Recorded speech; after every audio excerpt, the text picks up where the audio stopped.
Napatpad nga pala kayo dito sa may SM City Clark, Angeles, Pampanga para samahan si Mengay Plug at para makita natin si Andrea Berlantes.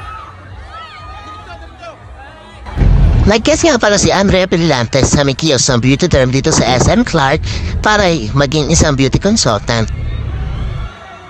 Sobrang dami taong pumunta at alam mo na maraming fans talaga si Andrea Berlantes. Pipili ka pala ng product na beauty term worth $499 may ka na magpa-picture makapag-selfie kay Andrea Berlantes.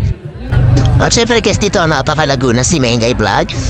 Nakashuta na sa beauty term pa siya ngayon. At talaga manapaka niya din ni Andrea Berlantes na maampa ng mother of beauty term na si Man Raytan at syempre ang napakalago na si Mengay Plug kaya napakadaming tao nung araw na yun. At syempre hindi ako papahuli at gusto ko makapag-selfie at makapag-video kasama si Ma'am Ray, si Andrea Berlantes at si Mengay Vlogs. At syempre nakapag-selfie tayo. Ang pagkakamayala ngayon malis ko agad, hindi ko alam na papaagaw pala sinang product sayang tuloy wala akong nakuha. Yun lang, bye bye.